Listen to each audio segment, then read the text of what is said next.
भेड़िया? अजी, ये भेड़िया तो बहुत ही खतरनाक लग रहा है, कहीं ये मेरी जान ना ले ले। वीरपुर नामक राज्य के एक छोटे से गांव में हरिराम नाम का एक गरीब किसान अपनी पत्नी गौरी के साथ रहता था। हरिराम और गौरी के विवाह को कई साल बीत चुके थे, मगर अभी तक वो दोनों निसंतान थे। गांव के लगभग सभी लोग उन्हें संतान न होने का ताना दिया करते थे। अच्छा गौरी, सुनो, अब से तुम घर पर ही रहा करो, ठीक है? आज से मैं अकेले ही खेत में काम करने जाऊंगा। मगर क्यों, क्या हुआ? अरे कुछ नहीं, बस ये समझ लो कि बस ऐसे ही। अब तुम केवल आराम करो, तुमको काम करने की जरूरत नहीं है। हम हैं ना, हम कर लेंगे। हाँ। आप ऐसा क्यों कह रहे हैं जी? क्या फिर से किसी ने कुछ कहा? अरे नहीं नहीं भाग्यवान, किसी ने कुछ भी नहीं कहा। और तुम तो हमको जानती हो ना, हम इतने कमजोर थोड़ी ना हैं जो लोगों की बात सुनकर परेशान हो जाएं। अरे हम तो बस तुम्हारे लिए कह रहे थे। हमको बिल्कुल अच्छा नहीं लगता लोग तुमको ताने मारते हैं। हमको कुछ कहे कोनो दिक्कत नहीं, तुमको कोई कुछ कहे समझ लो हमारी आत्मा कांप जाती है। लोगों का हम क्या कर सकते हैं, शायद हमारी किस्मत में यही लिखा है। खैर, मैं फिर भी आपके साथ खेतों में काम करने चलूंगी। अरे लेकिन गौरी। लेकिन कुछ नहीं, मैं अभी आपके साथ चल रही हूँ, बस बात खत्म। और फिर वो दोनों कुछ ही देर में अपने खेत पहुँच जाते हैं और काम करने लगते हैं। अच्छा गौरी सुनो, तुम ऐसा करो कि तुम उस कोने से धान बोना शुरू करो और मैं इस कोने से बोता हूँ, ठीक है? ठीक है। अभी वो दोनों अपने अपने काम में ही लगे थे कि तभी अचानक वहाँ दूसरे किसान की पत्नियां भी आ जाती हैं। अरे रीता, ये तुमने क्या किया? तुम यहाँ क्यों आ गई? क्या मतलब है रेनू? अरे रीता, तुम माँ बनने वाली हो और इस तरह तुम्हें इस गौरी के सामने नहीं आना चाहिए। मैं तुम्हारी बात समझी नहीं, भला मेरे माँ बनने से गौरी का क्या लेना देना है? अरे तुम्हें नहीं पता क्या, ये एक बांझ है, इसकी शादी को ना जाने कितने साल बीत गए हैं, मगर इस बांझ के घर आज तक संतान नहीं हुई। ऐसे में कहीं इसकी काली नजर तुम्हारे होने वाली संतान को ना लग जाए, इसलिए अब तुम इसके सामने मत आना। हाँ, तुम सही कह रही हो, कहीं इस बांझ की काली नजर सच में मेरे होने वाले बच्चे को लग गई तो मैं क्या करूँगी? इससे पहले कि कुछ अनर्थ हो, मैं यहाँ से चली जाती हूँ। हाँ, पता नहीं क्यों जब ये गौरी अपनी काली नजर को जानती है तो इसको खुद चाहिए कि घर में रहे, लेकिन नहीं, इसे तो जैसे सबकी संतान पर अपनी काली नजर लगाने का शौक है। वो दोनों गौरी को ताने मारकर वहाँ से चली जाती हैं, जबकि उनकी इस तरह की बातें सुनकर गौरी की आंखों में आंसू आ जाते हैं। हाँ, इसीलिए तो मैं कहता हूँ गौरी कि तू घर पे रहा कर। तू भी मानती नहीं मेरी बात। अब देखा क्या हुआ। अब मैं किसी की जुबान तो नहीं रोक सकता ना, किसी का मुंह थोड़ी बंद कर सकता हूँ। और मैं ये भी जानता हूँ कि लोगों की इस तरह की बातों से तुम्हें कितनी तकलीफ होती है, फिर भी तुम चली आई, हमारी बात नहीं मानी। चलो चुप हो जाओ। तो मैं क्या करूँ जी, घर में कैद हो जाऊं? ना जाने मेरे ही साथ ऐसा क्यों होता है। अगर भगवान हमें भी एक संतान दे देते तो उनके खजाने में कौन सी कमी आ जाती। अरे तुम ऐसे भगवान को कसूरवार कैसे ठहरा सकती हो गौरी? अगर अभी तक हमारे जीवन में संतान का सुख नहीं आया तो क्या हो गया? हो सकता है कि अभी हमारी संतान को होने का सही समय ना आया हो। अरे जो होता है समय पर होता है, ध्यान रखना। हाँ, शायद आपकी बात सही है। मैं अपने दुख में कुछ ज्यादा ही अंधी हो गई हूँ। हे भगवान, मुझे माफ कर दो। अरे अरे अरे अरे अरे गौरी, फिर से तुम रोने लगी। चलो अब जल्दी से अपने आंसुओं को साफ करो और जल्दी जल्दी मेरे साथ खेत में मदद करवाओ। चलो चलो चलो, बोना है ना? चलो चलो चलो चलो। हाँ। अब कुछ देर में गौरी और हरिराम फिर से अपने अपने कामों में लग जाते हैं। फिर कुछ दिन ऐसे ही गुजर जाते हैं और फिर कोई ना कोई आकर हरिराम और गौरी को ताने दे ही जाता है।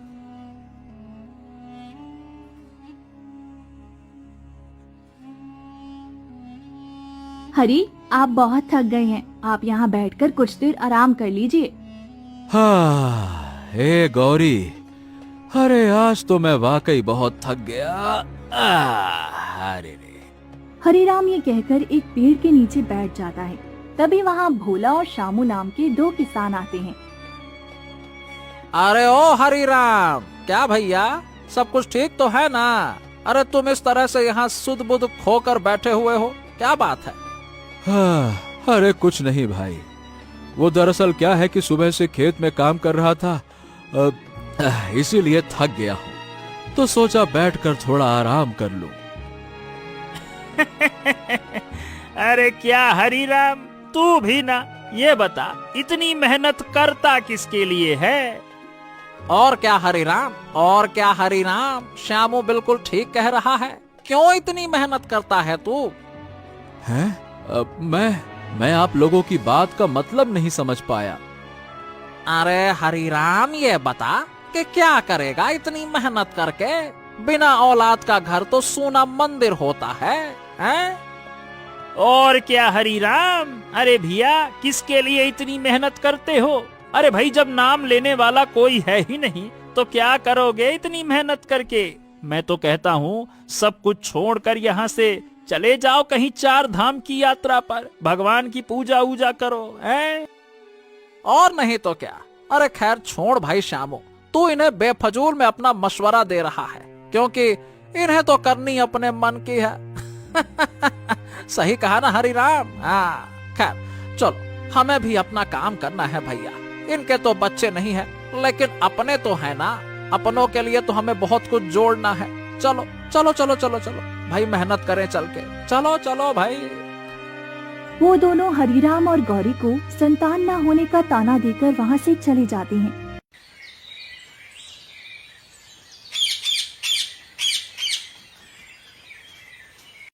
तभी वहाँ हरिराम का बचपन का दोस्त रामू उनसे मिलने आता है। अरे रामू, अरे भाई क्या बात है, आज तू अचानक से यहाँ? अरे हाँ, मैं यहाँ से गुजर रहा था तो मेरी नजर तुम पर पड़ी, तो बस मिलने चला आया। लेकिन ये बताओ, तुम दोनों यहाँ इस तरह से उदास काहे बैठे हो, क्या बात है? हाँ, कुछ नहीं रामू, बस एक ताना है जो शायद अब मुझे और मेरी पत्नी को जीवन भर सुनना पड़ेगा। है? अरे भैया, कैसा ताना? और फिर रामू के पूछने पर हरिराम उसे सारी बात बताता है। साधु बाबा के पास जरूर जाएंगे, साधु बाबा के पास जरूर जाएंगे।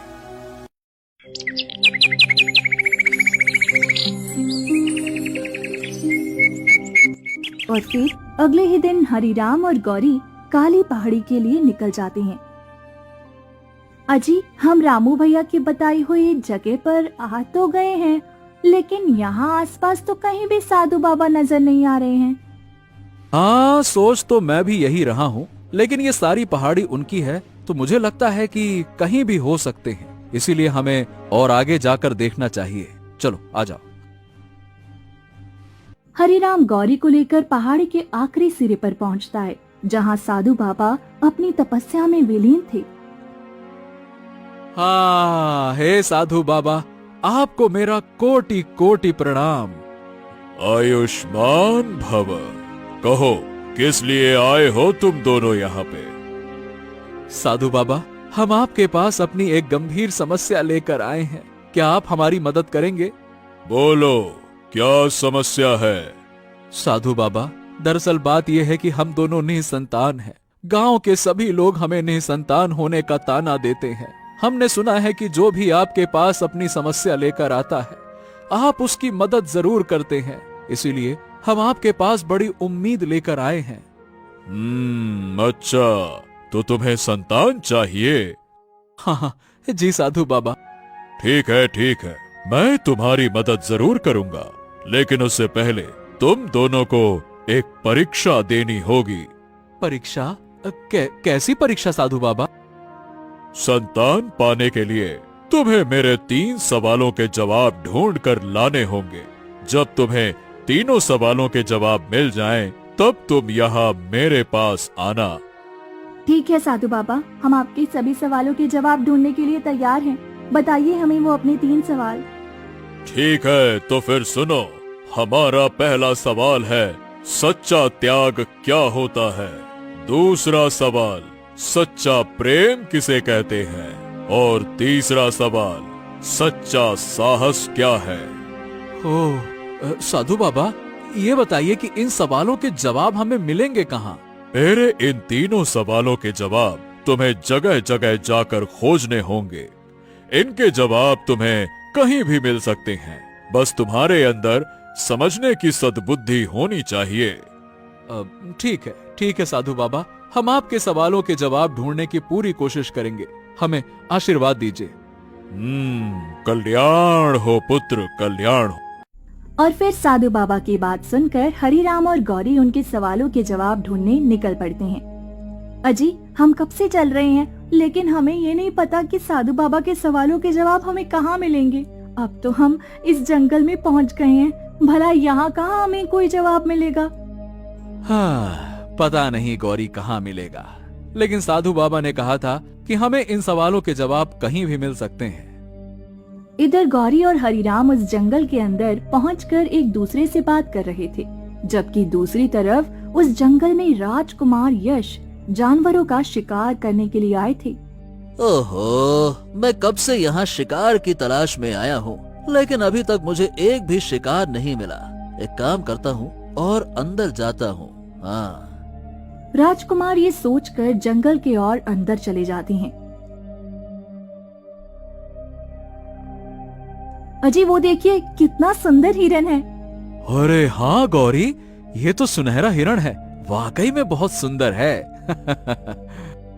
चलिए पास जाकर देखते हैं। इतना कहकर गौरी दौड़ते हुए हिरन के पास जाती है। अरे, तुम तो बहुत सुंदर हो। आराम से गौरी, आराम से। हमको लगता है कि ये हिरण शायद तुमसे डर रहा है, तभी तो अपने कदम पीछे ले रहा है। अरे प्यारे हिरन, तुम डरो मत, मैं तुम्हें कोई नुकसान नहीं पहुंचाऊंगी। क्या सच में तुम लोग मुझे कोई नुकसान नहीं पहुंचाओगे? अरे वाह, तुम बोलते भी हो। हाँ हाँ, बिल्कुल, हम तुम्हें कोई नुकसान नहीं पहुंचाएंगे। वैसे तुम बहुत सुंदर हो।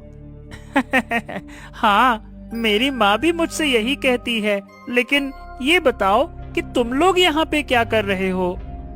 हम तो बस ऐसे ही यहाँ आए हैं। तुम बताओ, तुम यहाँ अकेले क्या कर रहे हो?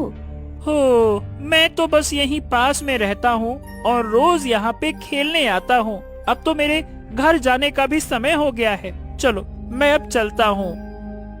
हिरन इतना कहकर वहाँ से चला जाता है, जबकि गौरी और हरिराम फिर से जंगल में घूमने लगते हैं।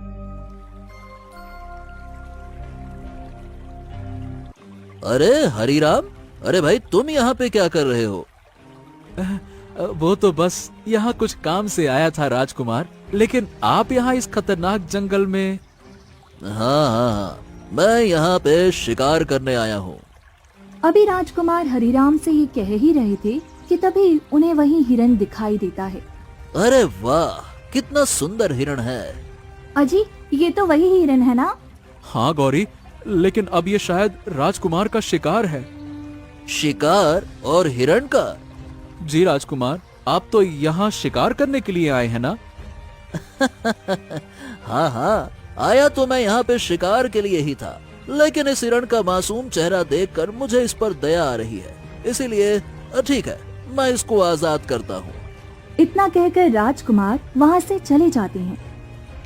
अजी, मेरे ख्याल से ये है सच्चा त्याग। जब आपके पास शक्ति हो, फिर भी आप किसी और की भलाई के लिए उस शक्ति का उपयोग ना करें।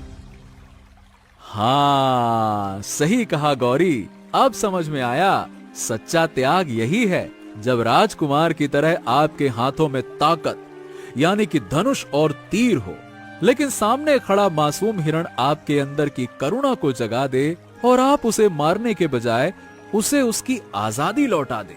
यही तो है सच्चा त्याग। अब हरिराम और गौरी खुशी खुशी अपने पहले सवाल का जवाब लेकर जंगल से बाहर चले जाते हैं। गौरी, हमें हमारे पहले सवाल का जवाब तो मिल गया, अब हमें अपने दूसरे सवाल का जवाब भी ढूंढना है। चलो चलो। हाँ जी, सही कह रहे हैं आप। हरिराम और गौरी बातें करते हुए अब राजा के महल के पास पहुंचते हैं। जहाँ महल के बाहर राजकुमारी अपनी दासियों को दान दे रही थी। जी राजकुमारी, प्रणाम। दरअसल हम वो यहाँ किसी काम से आए थे, लेकिन ये बताइए आप यहाँ इस तरह महल के बाहर? हाँ, वो दरअसल आज मैं अपनी दासियों और गरीबों को अपने मनपसंद जेवर उपहार में दे रही हूँ। अरे लेकिन राजकुमारी, हमने तो ये सुना है कि आपके मनपसंद जेवर आपकी माँ की निशानी है, तो आप इन्हें दूसरों को क्यों दे रही हैं? हाँ, ये जेवर मुझे मेरी माँ की याद दिलाते हैं, लेकिन मेरी दासियों ने मुझे माँ की तरह पाला है। मैंने मेरी माँ को भले ही ना देखा हो, लेकिन मेरी दासियों में मुझे अपनी माँ की झलक दिखाई देती है। और रही बात इन गरीबों की, तो इन गहनों से ज्यादा मुझे इनके पेट भरने की चिंता होती है। राजकुमारी की ये बात सुनकर हरिराम और गौरी की आंखों में आंसू आ जाते हैं। शायद यही है सच्चा प्रेम। हाँ, सही कहा गौरी। बिना किसी लालच के अपनी सबसे कीमती चीज दूसरों को देना ही सच्चा प्रेम है। सही कहा। अब गौरी और हरिराम महल के पास से दूसरी जगह चले जाते हैं। हमें अपने दूसरे सवाल का जवाब तो मिल गया, लेकिन अब हम अपने तीसरे सवाल का जवाब कहाँ ढूंढेंगे? हाँ गौरी, अब तो कुछ ही देर में रात भी होने वाली है। हमें जल्द से जल्द अपने तीसरे सवाल का जवाब ढूंढना होगा। गौरी, एक काम करते हैं, अब हम तालाब के पास चलते हैं। अब हरिराम और गौरी तालाब के पास पहुंचते हैं। अजी, हम यहाँ आ तो गए हैं, लेकिन मैंने सुना है कि इस तालाब के पास एक खतरनाक भेड़िया रहता है। क्या आपको लगता है कि यहाँ हमारे आखिरी सवाल का जवाब मिलेगा? अरे अरे, आराम से गौरी, तुम इतना डरो मत। हम एक बार कोशिश करके देखते हैं ना। डरो मत। अभी गौरी और हरिराम आपस में बातें ही कर रहे थे कि तभी अचानक वहाँ पर वही भेड़िया आ जाता है और वो घायल रहता है। भेड़िया? अजी, ये भेड़िया तो बहुत ही खतरनाक लग रहा है, कहीं ये मेरी जान न ले ले।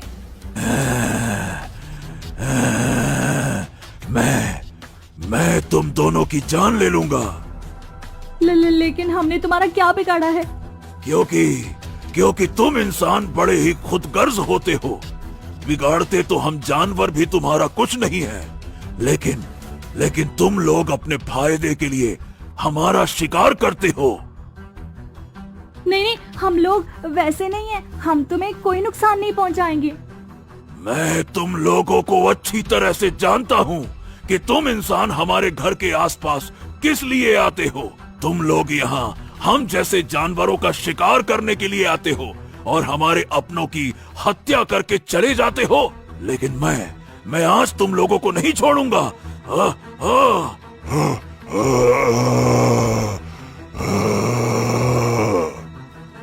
भेड़िया के इस तरह गुर्रा कर कहने पर गौरी डर के मारे रोने लगती है।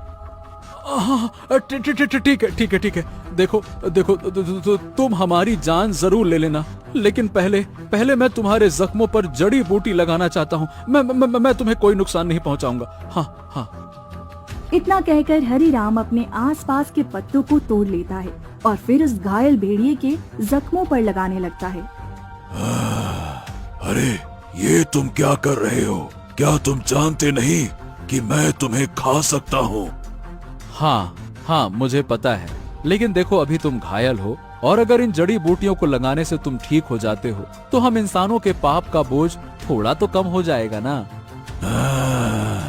ये बताओ, क्या तुम्हें मुझसे सच में डर नहीं लग रहा? सही बताऊं, डर तो बहुत लग रहा है, लेकिन तुम्हारी मदद करना भी जरूरी है ना। मैं तुमसे बहुत खुश हुआ। तुमने ये साबित कर दिया कि हर इंसान बुरा नहीं होता।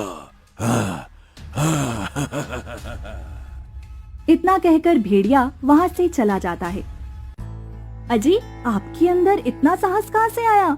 आपने तो डरते हुए भी उस घायल भेड़िए की मदद कर दी।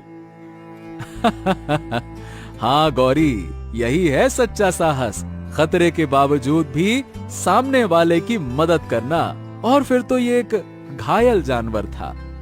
यानी हमारे तीसरे सवाल का जवाब भी मिल गया। हाँ गौरी, अरे जब उस भेड़िए से मुझे डर लग रहा था ना, तभी मुझे अंदर से एहसास हो गया कि हमारे तीसरे सवाल का जवाब साहस दिखाने में है। और बस फिर मैंने वही किया। चलिए अब हमें जल्द से जल्द साधु बाबा के पास चलना चाहिए, वरना रात हो जाएगी। इतना कहकर वो दोनों अब साधु बाबा के पास चले जाते हैं।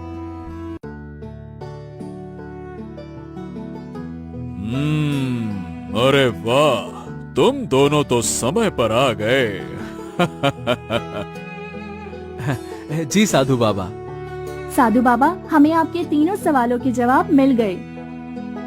तो बताओ, क्या जवाब ढूंढ कर लाए हो तुम दोनों? अब हरिराम और गौरी साधु बाबा को सारी बात बताते हैं। शाबाश बच्चों, तुम अपनी परीक्षा में सफल हुए। हमारा आशीर्वाद है कि जल्द ही तुम्हारे घर किलकारी गूंजेगी। ओम नमः शिवाय।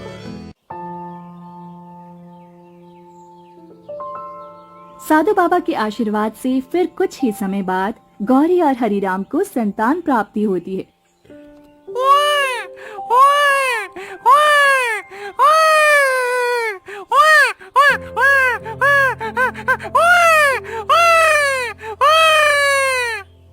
चुप हो जा मेरे राजा बेटा, देख तेरे पिताजी खेतों में काम कर रहे हैं ना, क्यों तू उन्हें परेशान कर रहा है।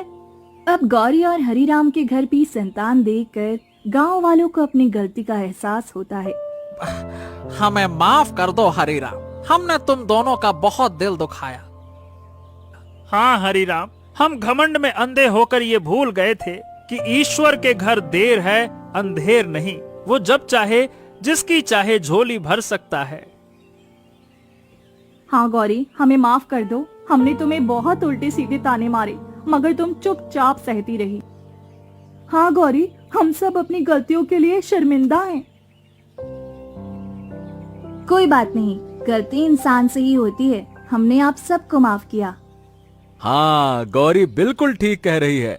और वैसे भी ईश्वर ने हमें हमारा मुन्ना दे दिया। अब हमें किसी से कोई शिकायत नहीं है, क्योंकि समय आने पर ही सब मिलता है।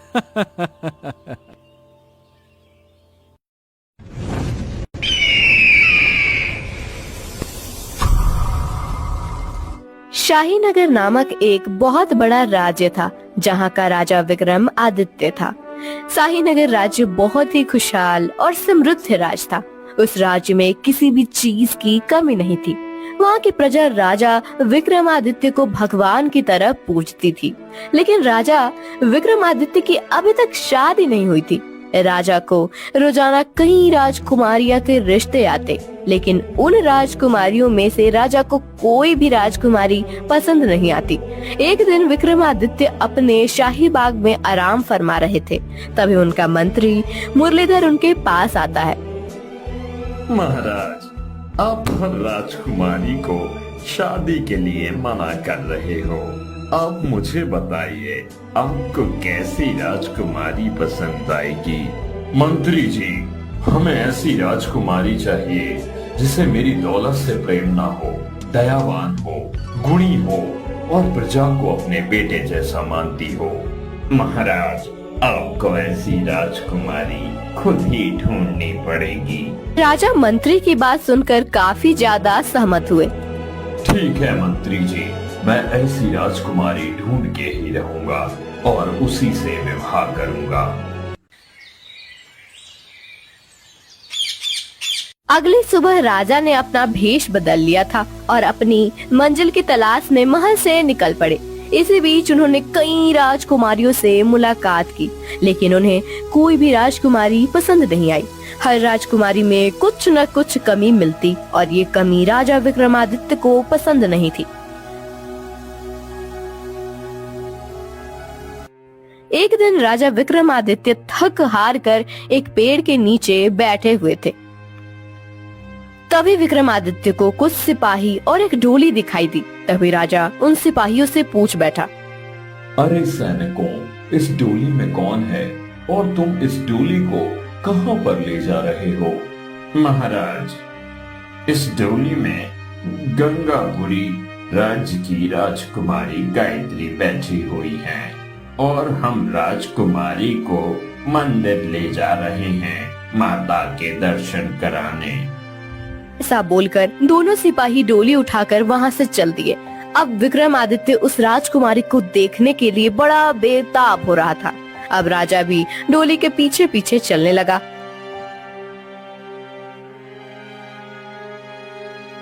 इधर जब मंदिर आया तो राजकुमारी उस डोली से उतरी। राजकुमारी को देखते ही राजा विक्रमादित्य मोहित हो गया और सोचने लगा कि क्या ये राजकुमारी मेरे मन मुताबिक है या नहीं, चलकर पूछना चाहिए।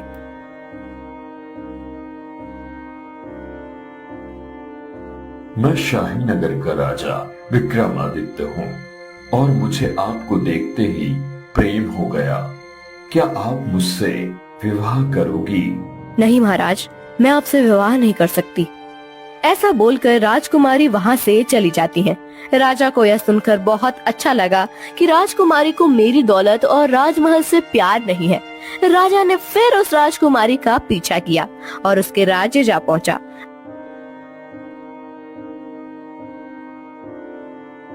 अब राजा को उस राजकुमारी के स्वभाव के बारे में जानना था। राजा ने वहाँ के लोगों से राजकुमारी गायत्री के बारे में पूछा। अरे मुसाफिर, हमारी राजकुमारी देवी है देवी। वह सारी प्रजा को अपने बेटे जैसा रखती है और वह सुबह और शाम गरीबों में धन और अनाज बांटती है। यह सुनकर राजा विक्रमादित्य अति प्रसन्न हुआ। राजा ने उस राजकुमारी से विवाह करने की ठान ली, लेकिन राजकुमारी ने राजा से विवाह करने से मना कर दिया था। राजा सोच में डूब गया कि अब क्या किया जाए।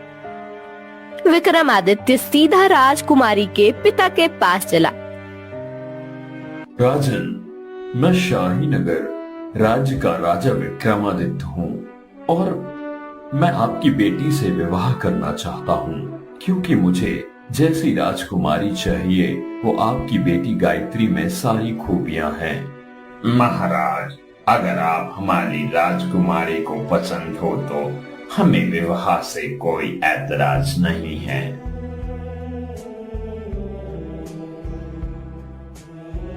अब राजा विक्रमादित्य ने राजकुमारी से विवाह करने का प्रस्ताव रखा। महाराज, हम आपसे विवाह करने को तैयार हैं, लेकिन हमारी 3 शर्तें आपको माननी पड़ेंगी। राजकुमारी, हम आपकी सारी शर्तें मानने को तैयार हैं। आप अपनी शर्तें बताइए। हमारी पहली शर्त ये है कि हम दान दक्षिणा बहुत ज्यादा करते हैं। हो सकता है आपका राजमहल भी हम किसी को दान कर दें। आपको मंजूर है? हाँ राजकुमारी, मुझे पहली शर्त मंजूर है आपकी। आप अपनी दूसरी शर्त बताइए। और हमारी दूसरी शर्त यह है कि आपको प्रजा में से किसी एक की हत्या करनी पड़ेगी।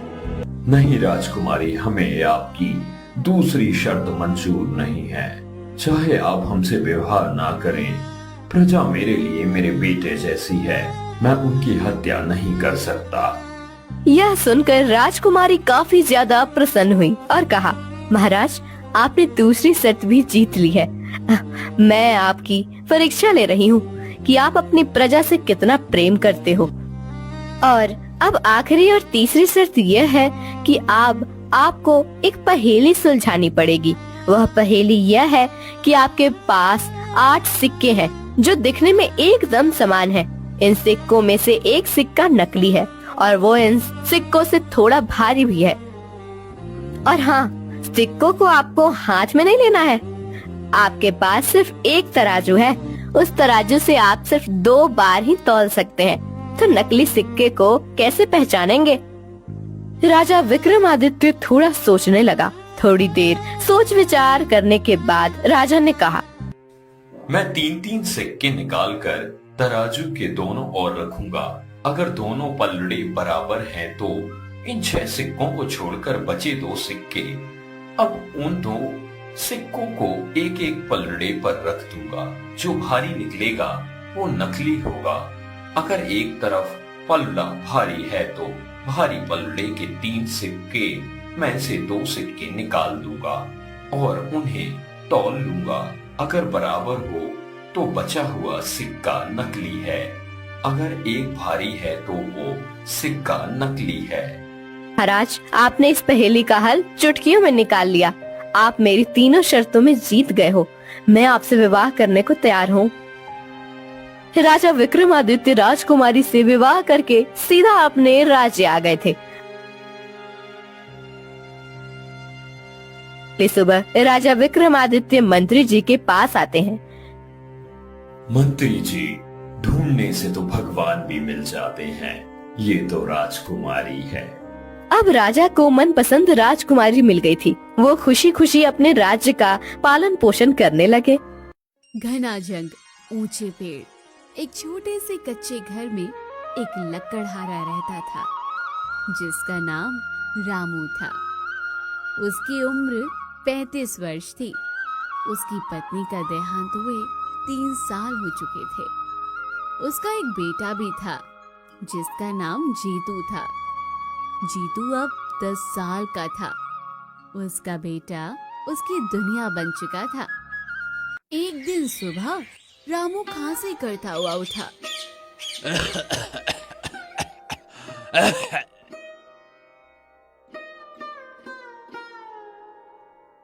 बाबा, आपको फिर से खांसी हो रही है। आप रोज ऐसे ही परेशान होते हो। चलो ना, आज मैं जंगल से लकड़ी ले आऊं, आप आराम कर लो। नहीं रे, तू अभी छोटा है बेटा। जंगल का रास्ता आसान नहीं होता। कांटे भी हैं, ढलान भी है और जानवरों का डर भी रहता है। मैं कर लूंगा, तू घर पर ही रह बेटा। बाबा, मैं छोटा तो हूँ पर आपके साथ रहकर सब सीख लूंगा। और जब बड़े जंगल में आप अकेले जाते हो तब मुझे भी चिंता होती है। बड़ा तो मैं भी आपके साथ ही होऊंगा ना बाबा। आज मुझे जाने दो, मैं संभाल लूंगा। रामू ये सुन मुस्कुराया और बोला, अच्छा, इतना बड़ा हो गया है तू, है? चल फिर आज मेरे साथ चल, लेकिन ध्यान रखना बेटा, पहले मेरे पीछे पीछे ही चलना और कोई भी जोखिम वाली चीज देखकर मुझसे पहले हाथ मत डालना बेटा। ठीक है बाबा, आज मैं पूरी सावधानी रखूंगा। बस आप धीरे चलना। दिन बीतते गए। जीतू 15 साल का हो गया। कंधे मजबूत, आंखों में चमक। जंगल में लकड़ियां काटते हुए वो अक्सर पिता से पूछता, बाबा, माँ कैसी थी? बहुत शांत, तुझ पर ही गई है। अगर होती तो आज बहुत खुश होती। क्या वो मुझे कभी गोद में खिलाती होगी बाबा? अरे हाँ बेटा, बहुत खिलाया तुझे। तू तो उनका लाडला था बेटा। तेरे रोने पर वो तुरंत भाग कर आ जाती थी। उसकी हंसी कैसी थी बाबा? ऐसी कि सुनते ही दिन का थकान उतर जाए। पूरे घर में उजाला भर जाता था बेटा उसकी हंसी से।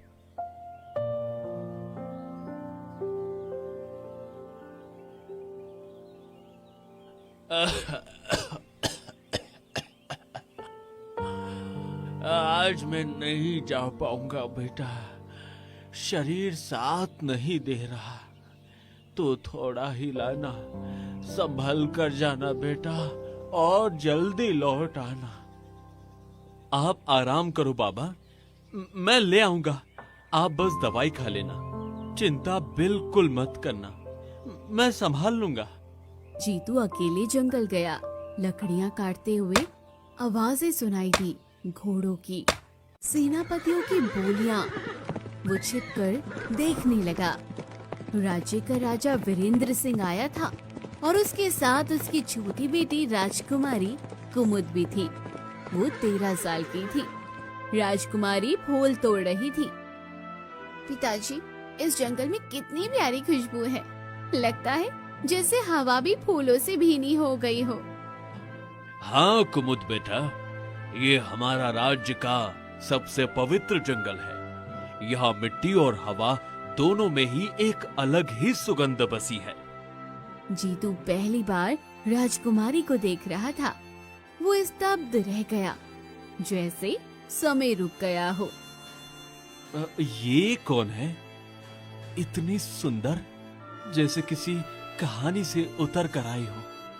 सच में मैंने आज तक ऐसा रूप कभी नहीं देखा। राजकुमारी ने अचानक उसकी तरफ देखा। जीतू डर गया और पेड़ों के पीछे छुप गया। राजा लौट आया, लेकिन राजकुमारी थोड़ी पीछे रह गई थी। वो अकेले पत्तों से खेल रही थी। जीतू पेड़ के पीछे से निकला। राजकुमारी थोड़ी घबराई और बोली, तुम कौन और यहाँ अचानक सामने कैसे आ गए? तुम्हें देखकर मैं थोड़ा घबरा गई। आप खो गई हैं क्या? मतलब आपका रास्ता छूट गया है क्या? मैं चाहूँ तो आपकी मदद कर सकता हूँ। मैं जीतू हूँ, लकड़हारे का बेटा। यहीं आसपास रहता हूँ और बस आपकी आवाज सुनी तो पूछने आ गया कि कहीं आपको कोई परेशानी तो नहीं।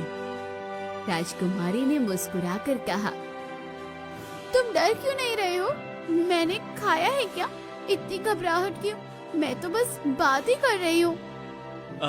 मैंने आपको पहली बार देखा और इतना पास से देखा तो थोड़ा घबरा गया, पर सच कहूँ तो बहुत अच्छा लगा। सच में? लोगों से तो मैं रोज मिलती हूँ, पर तुम जैसे देख रहे हो ऐसा देखना मुझे थोड़ा अलग लगा। अलग? मतलब अच्छा या बुरा? क्योंकि मैं डर गया था कि कहीं मेरी वजह से आप नाराज ना हो जाएं। नहीं, बिल्कुल नहीं। अच्छा लगा। किसी ने पहली बार मुझे इतना सच्चे मन से देखा है। तो फिर मैं कोशिश करूंगा कि जब भी मिलूं आपको ऐसे ही अच्छा लगे। तो फिर मिलते रहेंगे। अगर तुम्हें भी अच्छा लगे तो मैं फिर बात करने आ सकती हूँ। जीतू का चेहरा खिल उठा।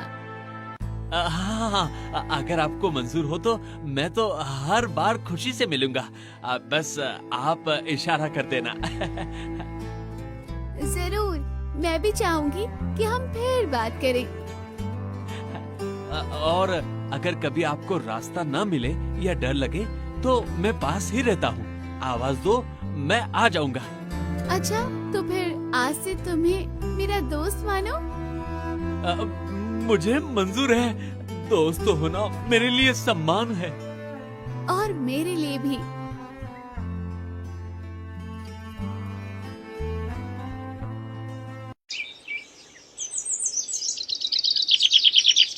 अगले दिन जीतू ने सोचा, मैं राजकुमारी से कैसे मिलूं?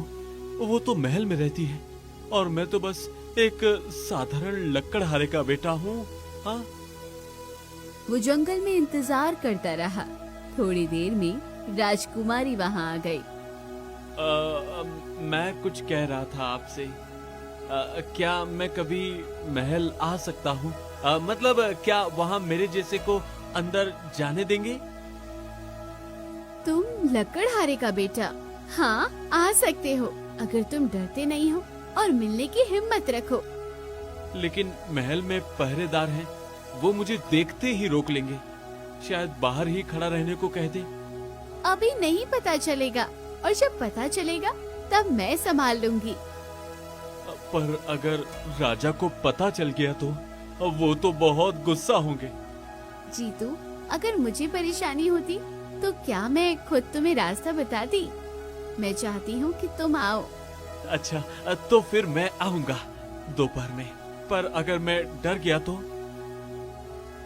मैं तुम्हें पहले ही हिम्मत दूंगी। और अगर और डर लगे तो बस याद करना कि मैं वहीं तुम्हारा इंतजार कर रही हूँ।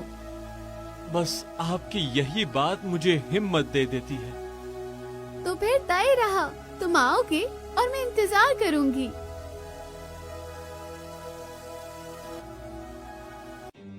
फिर वो दोनों चोरी छुपे हर रोज मिलने लगे। उनकी दोस्ती कब प्रेम में बदल गई उन्हें पता ही नहीं चला। उसी जंगल के काले हिस्से में जादूगरनी तीक्ष्णा रहती थी, जिसकी उम्र 100 साल से ऊपर थी। काले कपड़े, झाड़ियों सा बाल, वो जंगल में चमकती आंखों से ये सब देख रही थी।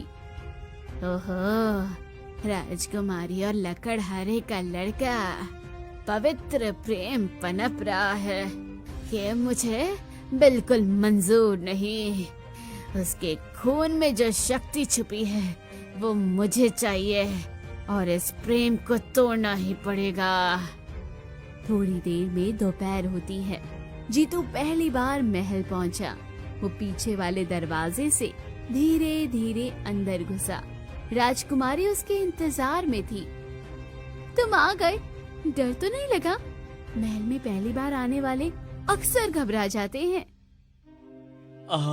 थोड़ा तो लगा, पर आप थी इसलिए हिम्मत आ गई, नहीं तो शायद दरवाजे से ही लौट जाता। चलो मैं तुम्हें अपना कमरा दिखाती हूँ, अंदर आकर तुम्हें और भी अच्छा लगेगा। लेकिन मैं सोच रहा था, क्या सच में मुझे वहाँ जाना चाहिए? हाँ क्यों नहीं, तुम मेरे बुलाए मेहमान जो हो। बस डर है कि कहीं कोई गलत मतलब न निकाल ले। जीतू, यहाँ हर बात का मतलब मैं तय करती हूँ, किसी और की परवाह मत करो। ठीक है ठीक है, फिर मैं आपके भरोसे ही चल रहा हूँ। और मैं चाहती हूँ कि तुम थोड़ा आराम से रहो। महल उतना सख्त नहीं है जितना बाहर से लगता है। कोशिश करूँगा, बस थोड़ा नया नया सा लग रहा है सब। नया होना बुरा नहीं होता, कभी कभी नई जगह ही इंसान को सबसे ज्यादा बदल देती है। दोनों महल में हंसते खेलते घूमते रहे। जीतू ने पहली बार इतना बड़ा महल देखा। अगर राजा देख लेंगे तो पता नहीं क्या सोचेंगे। मुझे तो डर है कि कहीं मुझे बाहर न निकलवा दे। मेरे पिता अच्छे हैं, लेकिन फिलहाल नहीं देखे तो अच्छा है। वो अचानक देखकर चौंक जाएंगे, इसलिए अभी थोड़ा संभल कर रहो।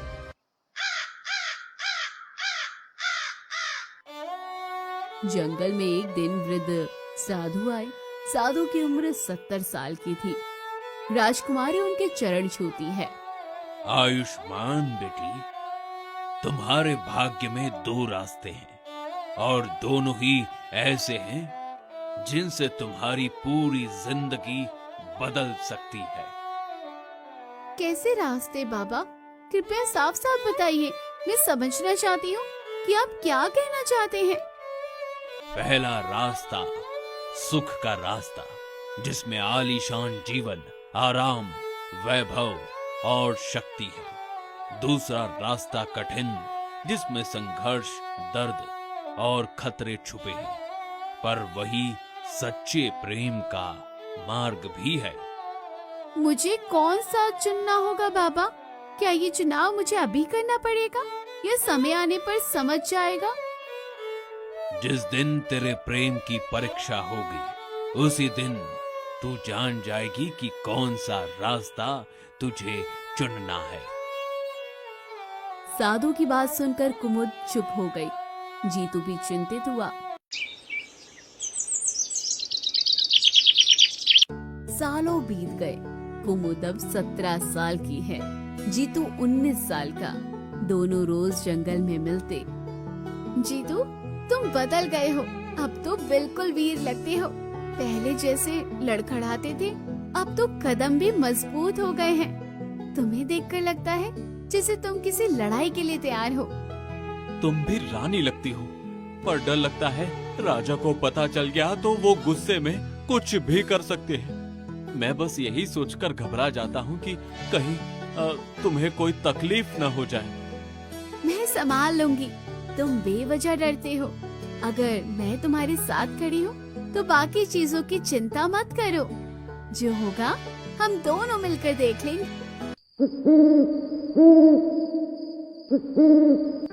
एक रात जादूगरनी ने पत्तों से जादू किया और अपने आप से कहने लगी, लकड़हारे के बेटे, तुझे पकड़ना ही होगा। तुझ में वो शक्ति है जिसे मैं वर्षों से ढूंढ रही थी। तू नहीं समझता, पर तेरे भीतर की आग मेरे जादू को भी झुका सकती है। मैं इतने सालों से तुझे तलाश रही थी, और अब जब तू मेरे सामने है तो मैं तुझे किसी भी हाल में हाथ से जाने नहीं दूंगी। अगले दिन जब जीतू जंगल में आया, जादूगरनी पेड़ से निकल पड़ी। कहाँ जा रहा है प्यारे लड़के? इतने छिपकर चलने से क्या होगा? मुझे तो तेरी चाल भी दूर से पहचान में आ जाती है। तुम कौन हो? अचानक सामने आकर इस तरह रास्ता क्यों रोक रही हो? तुम्हारी आवाज और अंदाज दोनों अजीब लग रहे हैं। साफ साफ बताओ, क्या चाहती हो? तेरी किस्मत, और किस्मत से कोई नहीं बच सकता। तू चाहे माने या ना माने, पर अब तू मेरे रास्ते में आ चुका है। उसने मंत्र पढ़ा, हवा तेज चली, पत्ते उड़ने लगे। जीतू चिल्लाया, कुमुद बचाओ, मुझे बचाओ। और वो बेहोश होकर जादूगरनी की गुफा में खिंच गया। राजकुमारी जंगल पहुंची, पर जीतू कहीं नहीं था। वो दौड़ती हुई साधु के पास गई और कहा, बाबा, जीतू गायब है, मुझे बताइए वो कहाँ है? मैं हर जगह भागती रही, पर उसका कोई नामो निशान नहीं मिला। साधु ने आंखें बंद की।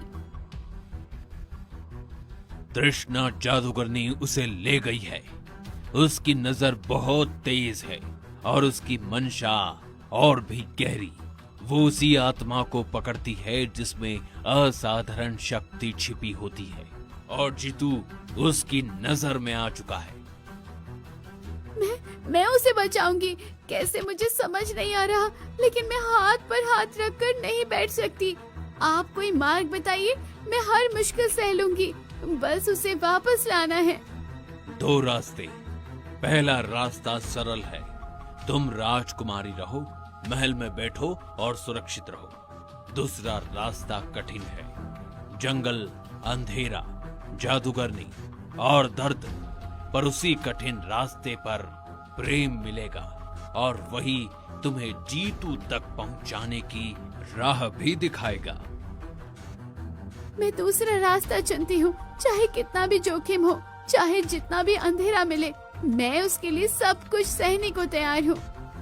जीतू जागा तो खुद को लोहे की जंजीरों में पाया।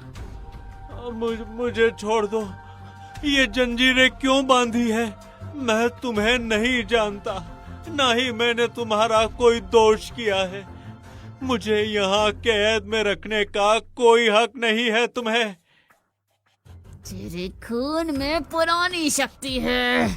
तेरे पिता किसी समय में वनवंश के रक्षक थे।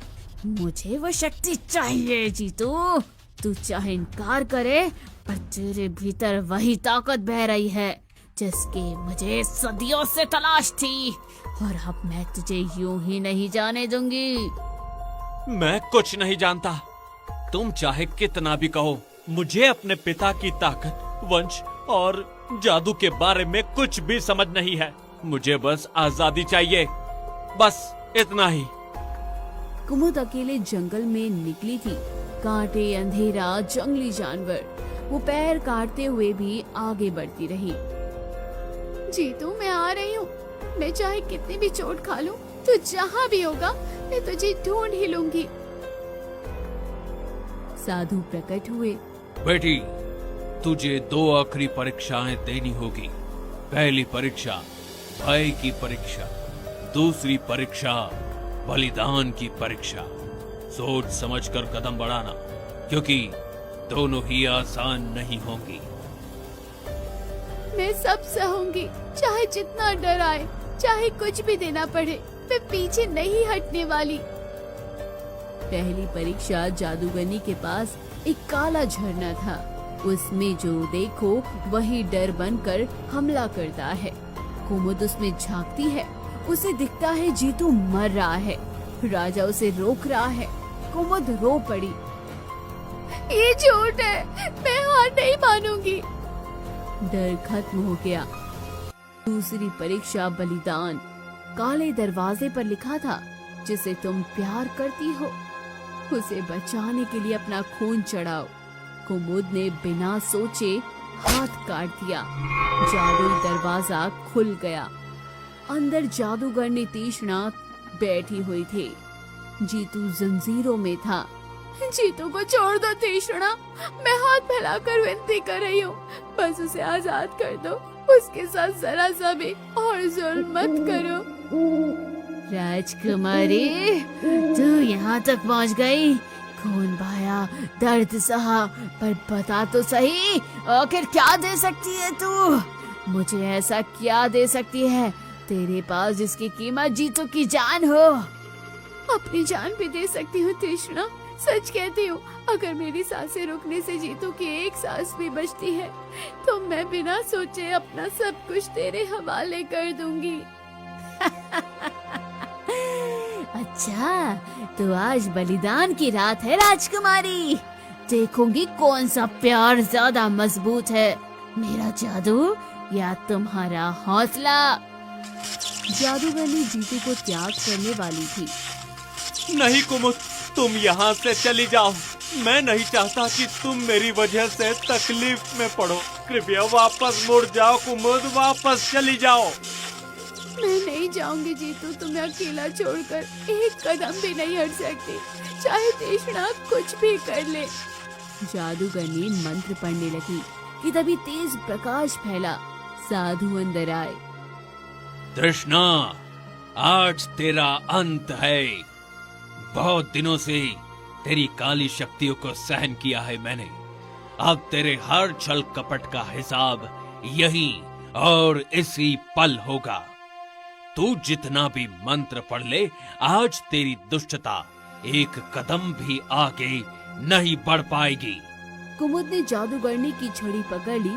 जादूगरनी चिल्लाई, बूढ़ कलड़ के हाथ मत लगाना। और साधु तू भी सुन ले, मेरी छड़ी को छूना किसी छोटे खेल जैसा नहीं है। ये छड़ी उन लोगों को भी भस्म कर देती है जिनके पास 500 साल की तपस्या का बल हो। कुमुद को दूर रख, नहीं तो तेरी आंखों के सामने राख बन जाएगी। लेकिन देर हो चुकी थी। छड़ी का मंत्र उल्टा चला और जादूगरनी पत्थर बन गई। जीतू आजाद हो गया। कुमुद उसके पास भागी। तुम ठीक हो? सचमुच ठीक हो ना? मैं बहुत डर गई थी। मैं ठीक हूँ, लेकिन तुमने इतनी चोटें क्यों उठाई कुमुद? इतनी तकलीफ क्यों उठाई तुमने? क्योंकि मैं तुमसे प्रेम करती हूँ, बहुत गहरा प्रेम करती हूँ जीतू। तुम्हें खोने का डर ही मुझे यहाँ खींच लाया। जीतू ने उसका हाथ पकड़ लिया। राजा को सब पता चला। वो क्रोधित होकर बोला, राजकुमारी और लकड़हारे का बेटा, यह असंभव है, कभी नहीं। तुम मेरी बेटी होकर ऐसा चुनाव नहीं कर सकती। पिताजी, मैंने जीतू की जान बचाई है, अपनी जान जोखिम में डालकर। अगर ये प्रेम आपको गलत लगता है तो फिर मैं भी गलत हूँ और मैं अपने इस निर्णय से पीछे नहीं हटूंगी। राजा कुछ देर चुप रहा।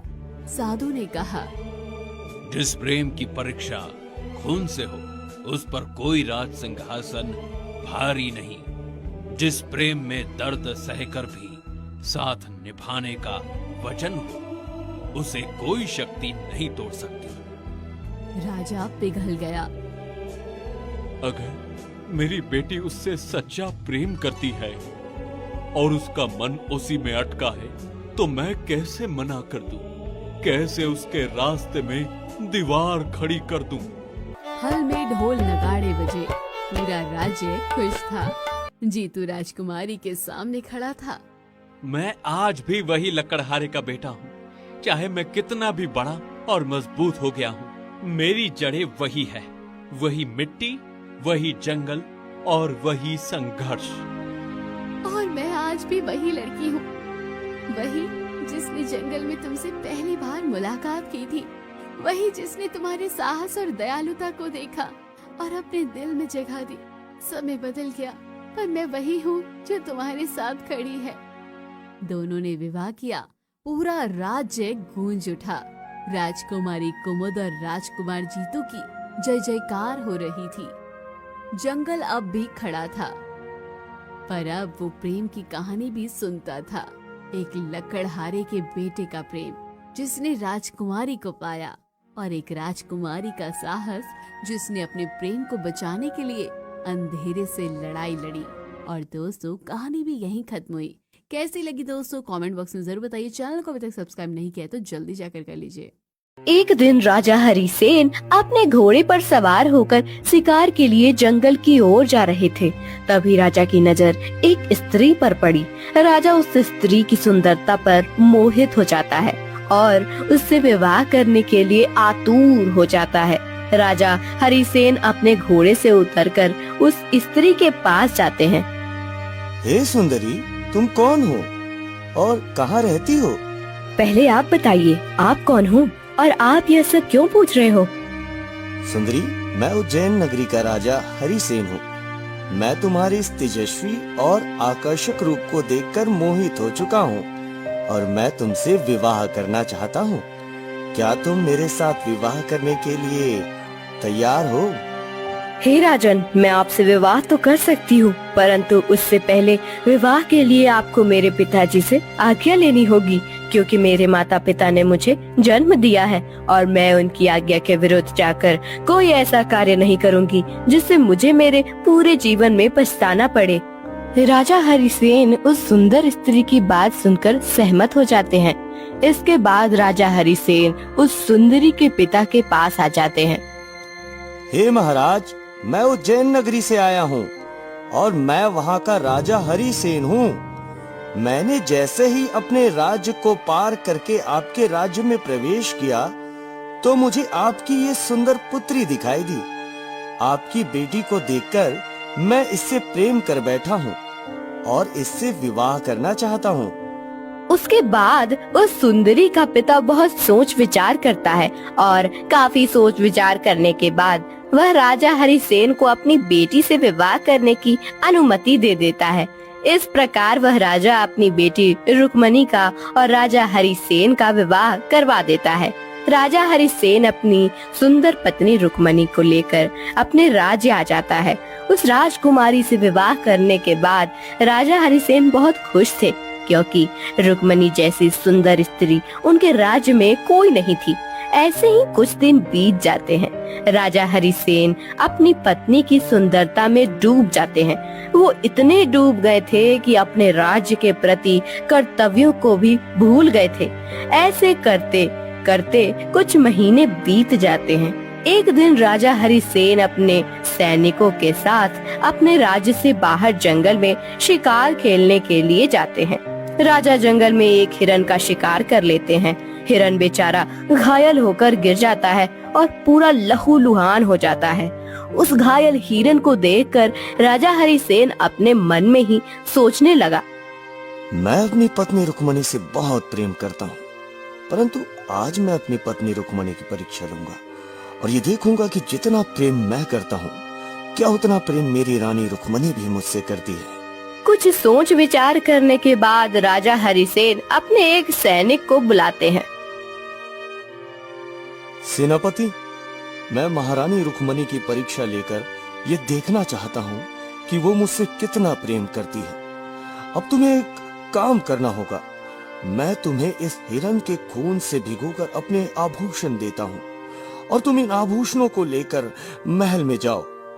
उसके बाद तुम रानी रुक्मणी से जाकर कहना कि जंगल में शिकार करते समय महाराज को एक शेर ने मार दिया। हो सकता है कि ये सुनने के बाद भी रानी रुक्मणी तुम्हारी बातों पर विश्वास न करे, तो तुम मेरे खून से लथपथ आभूषण दिखा देना। नहीं महाराज, मेरा इतना बड़ा दुस्साहस नहीं कि मैं रानी साहिबा से इतना बड़ा झूठ बोल सकूं। सेनापति, मैं तुम्हारा राजा हूं और मेरा हुक्म मानना तुम्हारा फर्ज है। जाओ जल्दी यहाँ से, जाओ। ऐसा सुनकर सैनिक राजा के आभूषण लेकर महल की ओर रवाना हो जाता है। सैनिक राजमहल पहुंच जाता है। वहां जाकर रोते हुए रानी रुक्मणी से कहता है, हे रानी साहिबा, गजब हो गया। अभी अभी कुछ क्षण पहले मैं और महाराज शिकार के लिए जंगल गए थे। हम जैसे ही जंगल पहुँचे, वहाँ पर एक शेर ने महाराज पर आक्रमण कर दिया और इसी कारण महाराज की मृत्यु हो गई और वो शेर महाराज को पूरा खा गया। मूर्ख सैनिक, तुम्हें शर्म नहीं आती? तुम अपनी रानी साहिबा से अपने महाराज की मृत्यु का इतना बड़ा झूठ बोल रहे हो। अगर मेरे पति यानी इस राज्य के राजा एक शेर के झपटे में अगर मर गए तो तुम कैसे बच गए? रानी साहिबा, जिस समय महाराज पर शेर ने हमला किया था उस समय मैंने वृक्ष के ऊपर चढ़कर प्राण बचाए थे और भागा भागा महल आ गया। अब सैनिक खून से लथपथ राजा के आभूषण रानी रुक्मणी को दिखाता है। महारानी रुक्मणी ने जैसे ही महाराज के खून से सने हुए आभूषण देखे तो उन्हें महाराज के मरने का विश्वास हो गया। उसी क्षण उस सदमे से रानी रुक्मणी की भी मौत हो जाती है। दूसरे दिन जब राजा हरिसेन अपने महल में जंगल से वापस आते हैं तो महल में देखते हैं कि रानी रुक्मणी का तो स्वर्गवास हो गया है। राजा वहीं पर जोर जोर से रोने लगा। हे भगवान, ये तूने क्या कर दिया? मैंने अपनी मृत्यु की झूठी खबर फैलाकर अन्याय कर दिया। मैं तो सिर्फ परीक्षा ले रहा था, लेकिन मुझे क्या पता था मेरी प्रिय रानी मेरे वियोग में खुद के प्राण दे देगी। धन्य है ऐसी पवित्रता स्त्री का जिसने मेरे इतने झूठ के लिए अपनी जान दे दी। अब राजा को समझ में नहीं आ रहा था कि आखिर वो क्या करे। तभी वहाँ पर एक साधु आ जाता है। साधु वहाँ आते ही अपना कमंडल जोर से नीचे फेंकते हैं और वो कमंडल फूट जाता है। हे राजन, तुम क्यों रो रहे हो? राजा को ऐसा रोना शोभा नहीं देता। ये बात सुनकर राजा ने सारी कहानी साधु को बता दी कि कैसे मेरे एक झूठ ने मेरी प्रिय रानी रुक्मणी की जान ले ली। हे राजन, अब इनकी मृत्यु का शोक मनाने में कोई फायदा नहीं। जिस प्रकार मेरा ये टूटा हुआ कमंडल पहले जैसा नहीं बन सकता, उसी प्रकार अब रानी रुक्मणी भी जिंदा नहीं हो सकती है। हे सिद्ध साधु, आप चाहे तो मेरी रुक्मणी को जिंदा कर सकते हो। हे प्रजाजनक, मैं तुम्हारी पत्नी को अपनी सिद्धि से जीवित कर सकता हूँ, लेकिन मेरी भी एक शर्त है। मुनिवीर, मैं आपका हर शर्त मानने को तैयार हूँ। आप बस एक बार मेरी रुक्मणी को जीवित कर दीजिए। और हाँ, आपकी शर्त क्या है वो भी मुझे बताइए। मैं अपने प्राण देकर भी उस शर्त को पूरा करूंगा। ये मेरा वचन है। मेरा शर्त ये है कि अगर आपके राज्य में कोई भी व्यक्ति मेरे इस कमंडल के जैसा कमंडल बना दे तो मैं तुम्हारी पत्नी को जिंदा कर दूंगा। साधु की यह बात सुनकर राजा अपने राज्य के सभी कारीगरों को अपने महल में बुलाता है और साधु के जैसा कमंडल बनाने का आदेश देता है। साथ ही राजा यह घोषणा भी करता है कि जो भी साधु के कमंडल जैसा कमंडल बनाएगा उसको मैं अपने राज्य का आधा हिस्सेदार बना दूंगा। राजा की यह बात सुनकर सभी कारीगरों ने आधा राज्य पाने के लालच में सुंदर सुंदर कमंडल बनाए, पर किसी भी कारीगर द्वारा उस साधु के कमंडल जैसा कमंडल नहीं बना। हे राजन, मुझे नहीं लगता कि मेरे जैसा कमंडल कोई यहाँ पर बना पाएगा। अब मुझे यहाँ से जाने की आज्ञा दे। हे मुनिवर, हम आपकी ये शर्त तो पूरी नहीं कर पाए। आप चाहे तो मेरा प्राण ले लीजिए, बस एक बार मेरी रुक्मणी को जिंदा कर दीजिए। मैं आपके एहसान जिंदगी भर नहीं भूलूंगा। अब राजा के बार बार विनती करने पर साधु को दया आ जाती है और महारानी को फिर से जिंदा कर देते हैं। राजा अपनी पत्नी को फिर से जिंदा देखकर बहुत प्रसन्न होता है। इसके बाद वह साधु वहाँ से चला जाता है। अब राजा हरिसेन अपनी पत्नी के प्रेम में इतना अंधा हो गया कि अपने राजकाज का सारा काम छोड़ बैठा और अपना पूरा समय अपनी पत्नी के साथ गुजारने लगा। राजा हरिसेन का एक छोटा भाई था जिसका नाम तारुण सेन था। राजा हरिसेन के इस तरह के व्यवहार को देखकर राजा का छोटा भाई तरुण बहुत परेशान रहने लगा। एक दिन वह हिम्मत करके अपने बड़े भाई हरिसेन के पास आता है। भैया, आप मेरे बड़े भाई हो और इस राज्य के राजा भी हो। आपका कर्तव्य इस राज्य की रक्षा करना, परंतु आप एक स्त्री के मुंह में पड़ चुके हो। आपको उस स्त्री के अलावा और कुछ नहीं दिखाई दे रहा?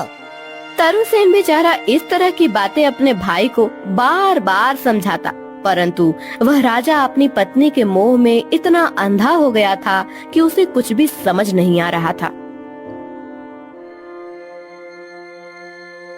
एक दिन राजा हरिसेन का छोटा भाई तरुण सेन अपने अस्तंबल में जाता है। वहाँ पर उसे कुछ घोड़े बहुत ही कमजोर दिखाई पड़ते हैं। तरुण उस सैनिक से मिलता है जो घोड़ों का ध्यान रखता है। अरे सेनापति, ये घोड़े दिन प्रतिदिन कमजोर होते जा रहे हैं। क्या तुम इनको चने की दाल नहीं खिलाते हो? अन्नदाता, मैं आपको सच बता देता हूँ, ये घोड़े दिन प्रतिदिन इसलिए कमजोर होते जा रहे हैं क्योंकि महारानी साहिबा वो रात्रि को आती है, इनमें से एक घोड़ा चुनती है और उस घोड़े पर बैठकर ना जाने कहाँ जाती है और सुबह होते होते तेज गति से वापस चली आती है। और हाँ, दाना पानी भी नहीं खाने देती, इसलिए ये घोड़े कमजोर हो रहे हैं। राजा का छोटा भाई तरुण सैनिक से यह बात सुनता है तो वह आश्चर्यचकित रह जाता है कि मेरी भाभी इतनी रात को कहाँ जाती है। यह बात सोच सोचकर बहुत परेशान होने लगता है। सेनापति, आज रात्रि में तुम इस जगह मत रहना। आज रात्रि में घोड़ों के पास मैं रहूंगा, मैं, और घोड़ों की रखवाली भी मैं ही करूंगा। जैसे ही रात्रि होती है, तरुण देखता है कि उसके भाई की पत्नी आती है और उन घोड़े में से एक घोड़े को चुनती है और उस पर बैठती है। तभी तरुण उसके सामने आ जाता है और अपनी भाभी को जाने से रोक लेता है। देवर जी, हट जाइए मेरे रास्ते से। रुकिए, पहले आप मुझे बताइए, इतनी रात आप किससे मिलने जा रही हैं? ये सब सुनते ही रानी रुक्मिणी काफी ज्यादा घबरा जाती है, महल की ओर चली जाती है। अब तरुण सेन को पता चल गया था कि भाभी इस राज्य को और भैया को धोखा दे रही हैं। अगली सुबह रानी रुक्मिणी जल्दी ही उठ जाती है और सोचने लगती है, अरे मेरे देवर जी ने मुझे जाते हुए पकड़ा है और यह मुझ पर भी शक कर रहे हैं और वो सारी बात अपने बड़े भाई को बता देंगे। अब मैं क्या करूं? मुझे कुछ करना ही होगा ताकि मेरे पति मेरे देवर जी की कोई भी बात ना माने। राजा हरिसेन के उठने से कुछ समय पहले ही रानी फटे हुए कपड़े पहन लेती है और कक्ष में जमीन पर लेट जाती है। जैसे ही हरिसेन नींद लेकर खड़ा होता है, तभी रानी जोर जोर से रोने लगती है।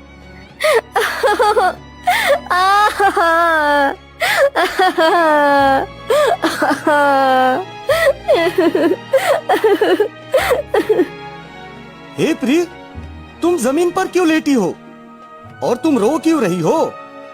और तुमने इतने गंदे कपड़े क्यों पहने हैं? राजन, तुम्हें क्या बताऊं, तुम्हारे भाई तरुण ने मेरी इज्जत पर हाथ डाला है। मुझ जैसी पतिव्रता स्त्री पर इतनी गंदी निगाह डाली है उसने। अब राजा हरिसेन अपनी रानी रुक्मिणी पर आंख मूंद कर विश्वास करता था। राजा जैसे ही ये बात सुनता है, तुरंत तरुण को अपने पास बुलाता है और उसे डांटने लगता है। तरुण, तुमने आज अपनी माँ के समान भाभी के साथ बहुत गलत किया है, इसलिए तुझे सजा मिलनी जरूरी है। दूर हो जा मेरी नजरों से और सदा के लिए राज्य छोड़कर चला जा। अपने जीवन में कभी भी तू इस राज्य में वापस मत आना। अब तरुण को पता चल गया था कि रुक्मिणी भाभी मेरे साथ खेल गई।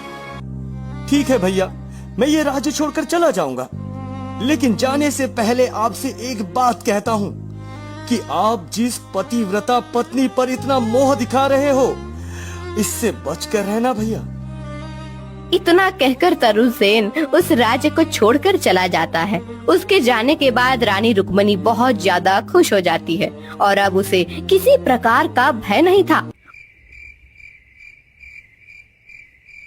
उस रात फिर से रानी उस पुरुष से मिलने के लिए जाती है जिस पुरुष से मिलने पहले जाया करती थी।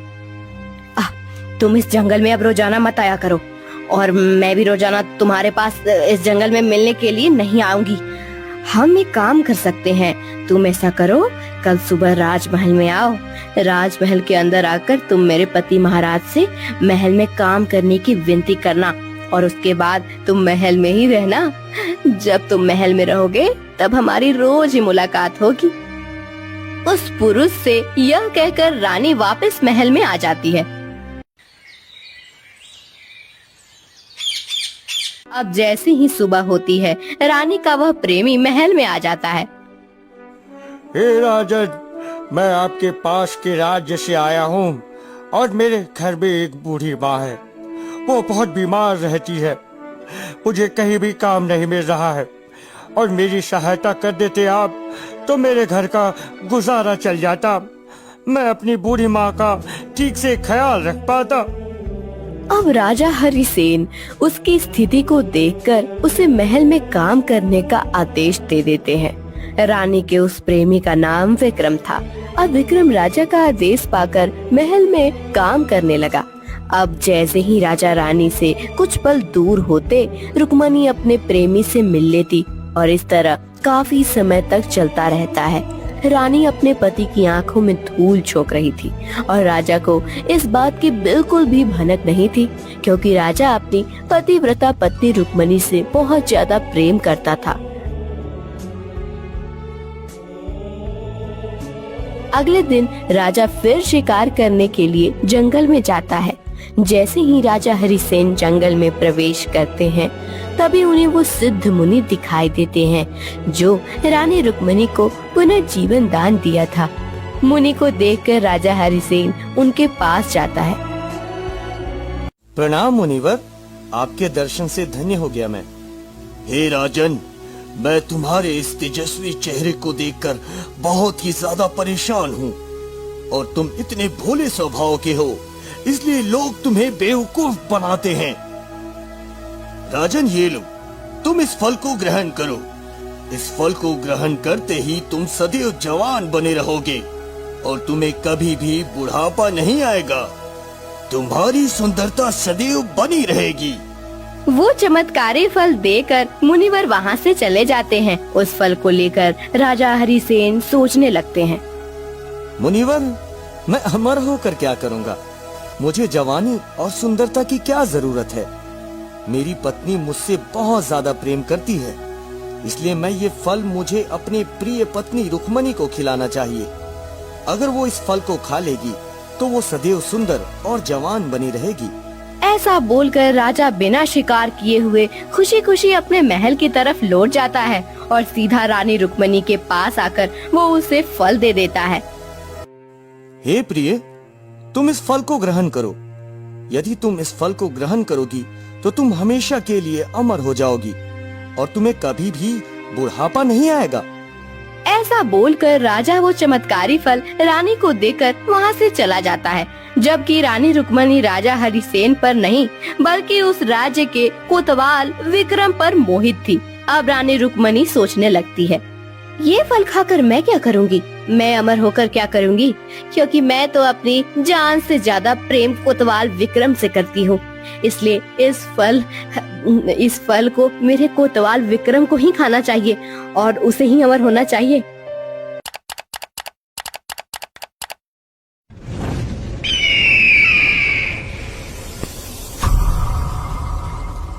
मधुचरण नाम का एक छोटा सा गांव था। एक दिन वहाँ पर दो साधु किसी दूसरे गांव से आए थे। वो दोनों साधु मधुचरण गांव के बाहर जंगल में अपनी कुटिया बनाकर रहने लगे। उसी गांव के पास में एक शिवगिरी नाम का एक बहुत बड़ा राज्य था, जहाँ पर राजा शिवसेन का राजपाट चलता था। राजा को पता चला कि मधुचरण गांव में दो संत महात्मा आए हैं और वो लोगों को मार्गदर्शन कराते हैं। रात्रि होते ही राजा जल्दी अपनी रानी लीलावती के पास आए। महारानी, मैंने प्रजा से सुना है कि पास के गांव में दो बड़े दिग्गज संत महात्मा आए हैं और वो लोगों का मार्गदर्शन करा रहे हैं। मैं सोच रहा था कि हमारे बेटे वीरभद्र को उनके पास भेज दे ताकि वो भी कुछ राजपाट और अच्छी रणनीति की शिक्षा ले सके।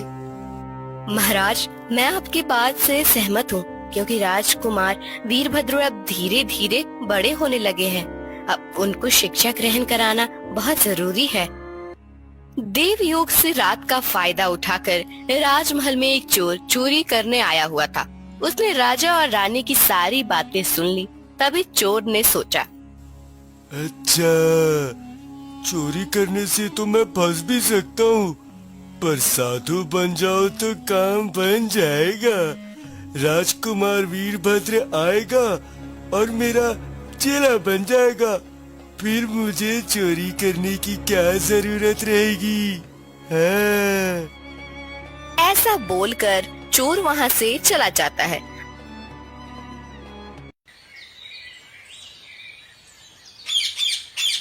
अगली सुबह चोर अपना रूप बदलकर एक साधु का रूप ले लेता है।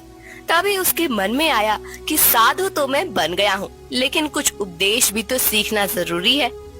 अगर किसी ने मुझे कुछ पूछ लिया तो मैं क्या जवाब दूंगा। एक काम करता हूँ, उन दोनों साधुओं के पास चला जाता हूँ। चोर वहाँ से चला जाता है और दोनों साधुओं की कुटिया में आ जाता है।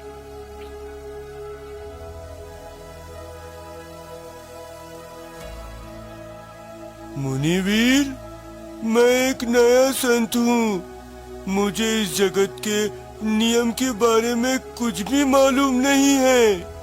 आप मेरा मार्गदर्शन करें और मुझे बताइए, जगत का कल्याण कैसे हो।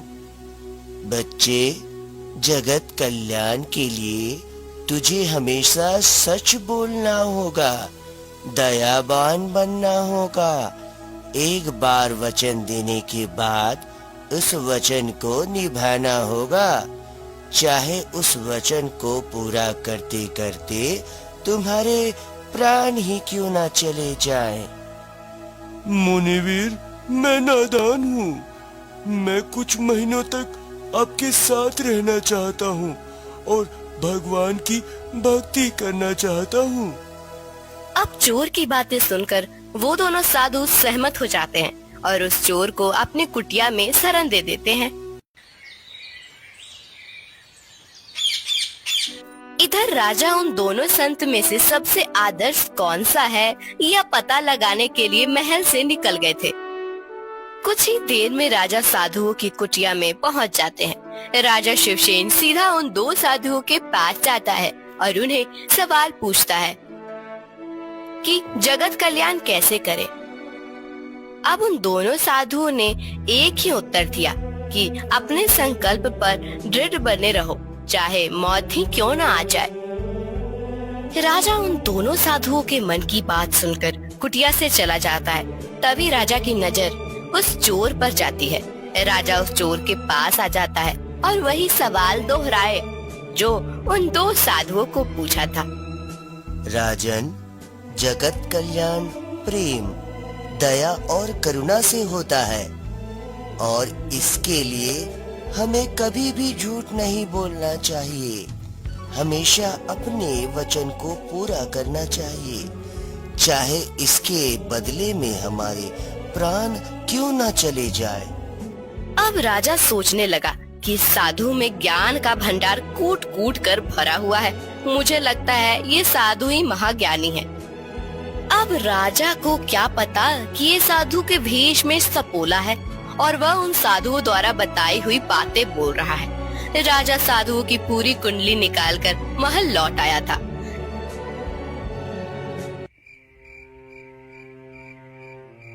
रात होते ही वो चोर छिपकर महल में आ गया।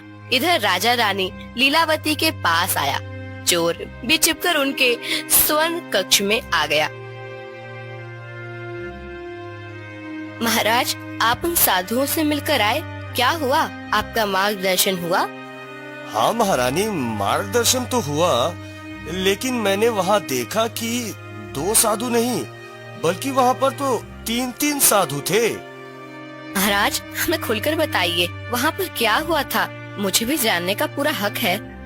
अरे महारानी साहिबा, जब मैं उन दो साधुओं के पास गया तो मेरे सवाल का उत्तर मुझे संतोषदायक नहीं मिला।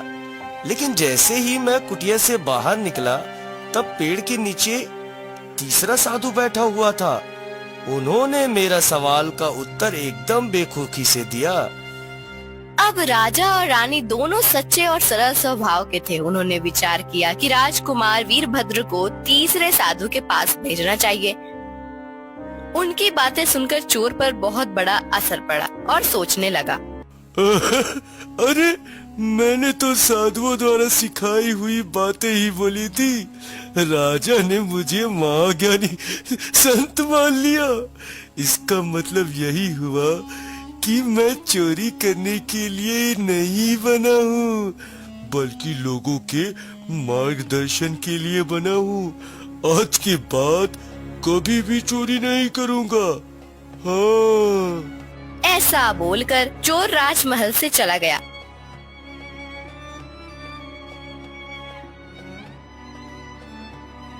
अगली सुबह चोर ने सोच लिया कि अब तो मुझे सच्चा संत बनना है, और वो ऐसा बोलकर जंगल की ओर निकल गया। अब चोर गांव-गांव सच्चे साधु को ढूंढने लगा ताकि उसे अच्छी शिक्षा मिल सके। दोपहर का समय था। चोर को कोई सच्चा साधु नहीं मिला और वो थक हार कर पेड़ के छाए में बैठ गया। तभी उनकी कानों में राम नाम जपने की आवाज सुनाई दी। चोर उस आवाज की ओर जाने लगा। चोर देखता है कि एक संत पेड़ के नीचे बैठकर राम नाम का जप कर रहे हैं और उनका तेज जंगल में चारों ओर फैला हुआ है। चोर साधु के पास जाता है। हे मुनिवर, मुझ अज्ञानी का मार्गदर्शन करो और मुझे अपनी शरण में ले लो। साधु ने अपने अंतर ध्यान निपटाकर आंखें खोली और बोले, बच्चे, मैं तुझे शिक्षा देने के लिए तैयार हूँ, लेकिन तुझे मेरी एक शर्त माननी पड़ेगी। हाँ हाँ मुनिवर, मैं आपकी शर्त मानने को तैयार हूँ। आप अपनी शर्त बताइए। ठीक है बच्चे, तुझे 2 सिर काट कर लाने हैं, एक सच्चे इंसान का और दूसरा उस इंसान का लाना है जो हमेशा राम नाम जपता हो। अब उस चोर ने सोचा कि मैं उन 2 साधुओं के सिर काट कर ले आता हूँ। चोर तलवार लेकर वहाँ से चला गया। चोर ने रास्ते में चलते चलते सोचा, नहीं, मैं सर काटने वाला पाप नहीं कर सकता। फिर मुझ में और एक हत्यारे में क्या कमी रह जाएगी? नहीं, मैं ये काम नहीं कर सकता हूँ। ऐसा बोलकर वो चोर वहाँ से वापस मुड़ जाता है और सीधा साधु के पास आ जाता है। क्या हुआ बच्चे, दोनों सिर लेकर आ गया? हाँ मुनिवर, लेकर आ गया हूँ। अच्छा, दिखाओ तो वो दोनों इंसानी सिर कहाँ हैं आखिर? मुनिवर, वो दोनों सिर मेरे एक सिर के अंदर है। मैं एकदम सच्चा हूँ और साधु बनने के बाद राम नाम का जप भी करता हूँ, इसलिए आप मेरा सिर ग्रहण कर लीजिए। बस बच्चे बस, तुमने मेरा दिल जीत लिया है। मैं तुम्हारी परीक्षा ले रहा था और तुम मेरी परीक्षा में पास हो गए। मुझे तुम्हारा सिर नहीं चाहिए, बल्कि तुम्हारा साध चाहिए। मैं तुम्हें शिक्षा देने के लिए तैयार हूँ। साधु ने चोर को शिक्षा देकर अच्छा संत बना दिया। अब रानी रुक्मणी उस चमत्कारी फल को लेकर अपने प्रेमी विक्रम के पास जाती हैं। विक्रम, ये फल तुम खा लो। इस फल को खाते ही तुम अमर हो जाओगे और तुम्हें कभी भी बुढ़ापा नहीं आएगा। अब कोतवाल विक्रम एक वेश्या से प्यार करता था। रानी रुक्मणी को इस बात की भनक तक नहीं थी। कोतवाल विक्रम उस फल को अपने हाथ में लेता है और सोचने लगता है, मैं इस फल को अपनी प्रेमिका वैश्या को दे देता हूँ, जिससे मैं बहुत ज्यादा प्रेम करता हूँ।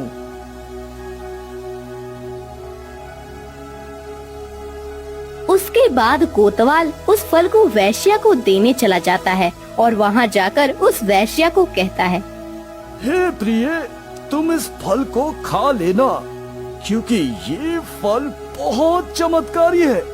इस फल को खाते ही तुम अमर हो जाओगी। तुम्हारी कभी भी मृत्यु नहीं होगी। हाँ।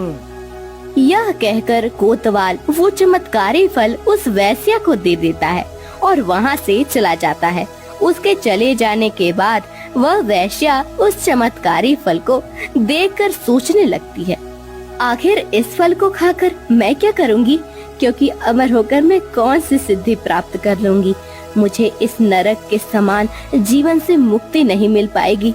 मुझे यह चमत्कारी फल हमारे राजा हरिसेन को देना चाहिए, क्योंकि वह इस राज्य के पालक हैं। वह सबका ख्याल रखते हैं। अगर राजा इस फल को खा लेंगे तो वो हमेशा जवान रहेंगे और लंबे समय तक अपनी प्रजा को सब सुख सुविधाएं देते रहेंगे। इसलिए इस चमत्कारी फल के हकदार वही हैं। उस वैश्या को यह बात पता नहीं थी कि एक संत महात्मा ने ही यह फल उस राजा हरिसेन को ही दिया था और राजा हरिसेन ने उस फल को अपनी रानी रुक्मणी को दिया था और उसके बाद रानी रुक्मणी ने उस फल को अपने प्रेमी कोतवाल विक्रम को दिया था और विक्रम ने ये फल अपनी प्रेमिका वैश्या को दिया था।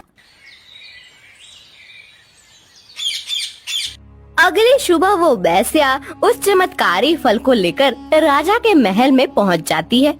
हे राजन, मैं आपको प्रणाम करती हूँ। मैं इस दरबार में आज एक बहुत ही अद्भुत और चमत्कारी चीज लेकर आई हूँ और ये अद्भुत चीज आप स्वीकार करिएगा महाराज। अच्छा, ऐसी कौन सी अद्भुत चीज है जो तुम हमारे लिए लाई हो? हम भी देखना चाहते हैं भाई। हे प्रजाजनक, आज मैं एक ऐसा फल लेकर आई हूँ। यह फल बहुत ही चमत्कारी है। इस फल को खाने के बाद मनुष्य कभी बूढ़ा नहीं होता है और ना ही उसकी कभी मृत्यु होती है। वह इस फल को खाकर अमर हो जाता है। उस वैश्या की यह सारी बातें सुनकर राजा हरिसेन बड़े ही हैरान हो जाते हैं और सोच में पड़ जाते हैं। अरे, ऐसा ही एक चमत्कारी फल मुझे संत ने दिया था। कहीं ये फल वही तो नहीं है? जैसे ही वह वैश्या राजा को वो फल देती है, राजा हरिसेन उस फल को देखकर अचंभित रह जाते हैं।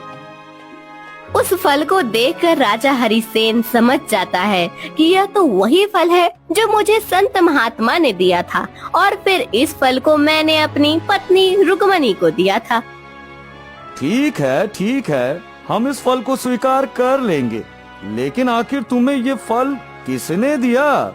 राजा के ऐसा पूछने पर वह वैश्या डर जाती है और डरते हुए राजा से कहती है, महाराज, ये फल मुझे मेरे प्रेमी कोतवाल विक्रम ने दिया था, जो कि आपके महल में काम करता है। यह सुनकर राजा को बहुत गुस्सा आता है। उसके बाद राजा कोतवाल विक्रम को दरबार में बुलाते हैं। कोतवाल, सच सच बता, तुझे ये फल किसने दिया?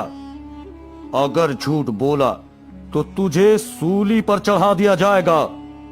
नहीं माई बाप, ये फल आपकी पत्नी, इस राज्य की रानी रुक्मणी ने मुझे दिया था। कोतवाल विक्रम के इस प्रकार के जवाब को सुनकर राजा हरिसेन हड़बड़ा जाते हैं और बहुत परेशान भी हो जाते हैं। मैं अपनी पत्नी रुक्मणी से बहुत प्रेम करता था और उस पर आंख मूंद कर विश्वास करता था। उसने मेरे साथ इतना बड़ा विश्वासघात किया है। इसके बाद राजा हरिसेन अपनी पत्नी को दरबार में बुलाता है। प्रिय, मैंने तुम्हें ये फल दिया था, परंतु ये फल कोतवाल के पास कैसे आया? राजा के इस प्रकार के वचन सुनकर रानी रुक्मणी बहुत घबरा जाती हैं। इसके बाद रानी रुक्मणी राजा हरिसेन को सारी सच्चाई बता देती हैं और कहती हैं, महाराज, यह सत्य है कि मैं इस कोतवाल विक्रम से प्रेम करती हूँ और आपके छोटे भाई तरुण ने आपसे जो कुछ भी मेरे बारे में कहा था वह सच ही था। रात्रि के 2 बजे मैं इसी कोतवाल विक्रम से मिलने के लिए जंगल में जाती थी। यह सब बातें सुनकर राजा हरिसेन को बहुत हैरानी होती है और पश्चाताप करने लगता है। जिस रानी रुक्मणी पर मैंने इतना भरोसा किया, इतना प्रेम, जिस पत्नी ने मेरे एक झूठ पर अपनी जान दे दी थी, वो मेरे साथ ऐसा भी कर सकती है? राजा हरिसेन बेचारे अंदर से पूरे टूट जाते हैं। उसके बाद राजा सैनिकों को बुलाकर अपने छोटे भाई तरुण को ढूंढने का आदेश देता है। राजा हरिसेन के आदेश अनुसार सैनिक राजा के छोटे भाई तरुण को ढूंढने निकल जाते हैं। ढूंढते ढूंढते सैनिकों को तरुण मिल जाता है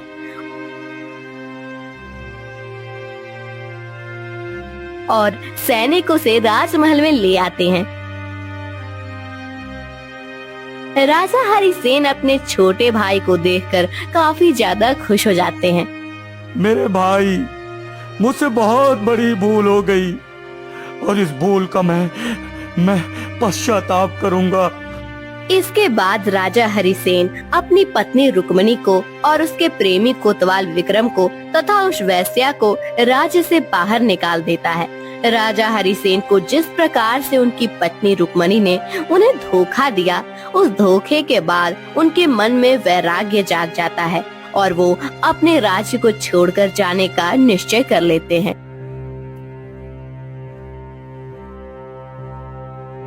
अगली सुबह राजा हरिसेन अपना सारा राजपाट अपने भाई के नाम करके जंगल की ओर निकल जाता है।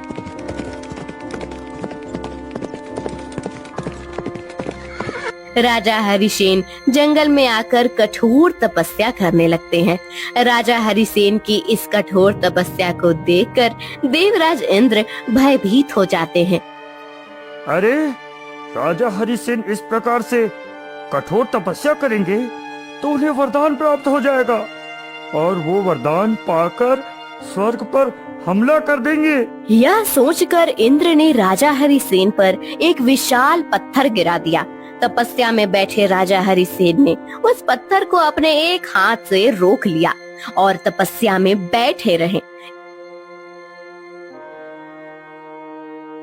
इस प्रकार कई सालों तक राजा हरिसेन ने तपस्या की। जब उनकी तपस्या पूरी हुई तो वो सीधे उस साधु के पास आ जाते हैं जिन्होंने वो चमत्कारी फल दिया था। हे मुनिवर, मैंने तपस्या तो कर ली है, अब आपकी दीक्षा चाहिए।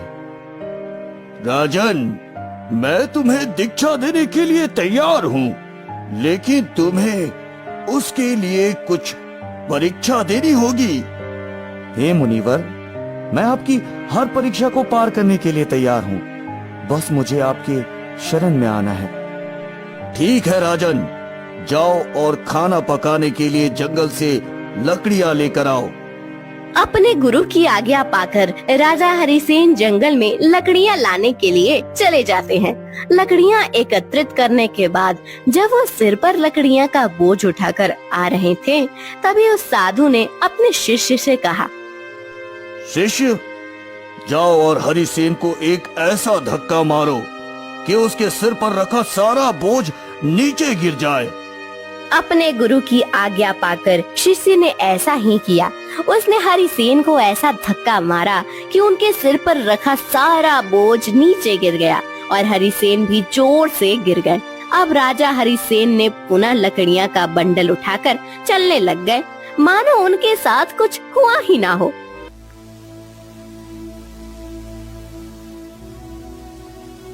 देखो शिष्य, राजा हरिसेन ने पहला परीक्षा का पड़ाव जीत लिया है। गुरुजी, अभी तो और भी परीक्षा लेनी है। अब उस संत ने अपनी सिद्धि से एक मायावी राजमहल बना दिया, जहाँ पर सुंदर सुंदर रानियां खड़ी हुई थी। कुछ देर बाद राजा हरिसेन वहाँ पर आता है। देखो राजन, कितना सुंदर राजमहल है और कितनी कामुक रानियां खड़ी हुई है। जाओ और अपना जीवन खुशी खुशी इस महल और रानियों के बीच बिताओ। नहीं मुनिवर, मैं सुंदरता की ठोकर अपने राज जीवन में खा चुका हूँ और मैं इस मोह माया को त्याग चुका हूँ। मुझे जंगल से कुछ लकड़ियाँ लानी है, मैं चलता हूँ।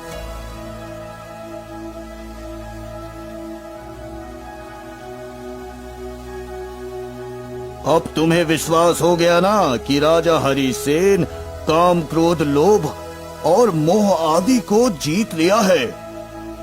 नहीं गुरुजी, ये परीक्षा तो कुछ नहीं। आप इससे कठिन परीक्षा लीजिए, तब मैं मानूंगा राजा ने सारा कुछ अर्पण कर दिया है। इधर कुछ ही देर में हरिसेन भी जंगल से लकड़ियां लेकर आ जाता है।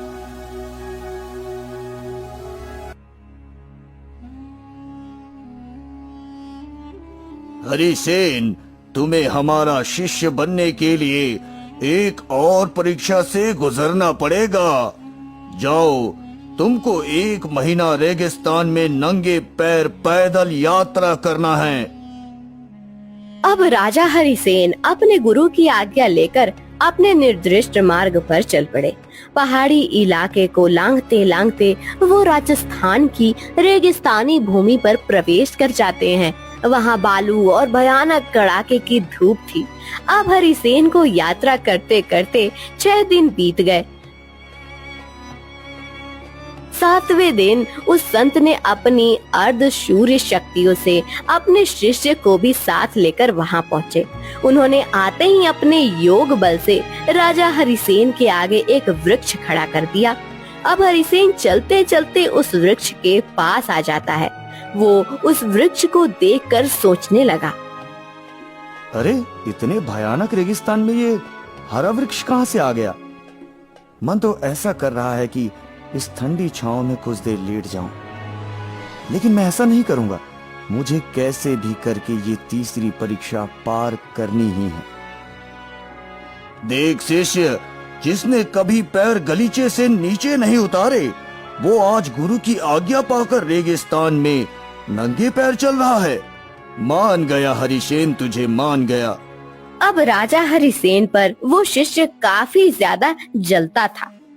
ये तो ठीक है, लेकिन अभी परीक्षा पूरी नहीं हुई है।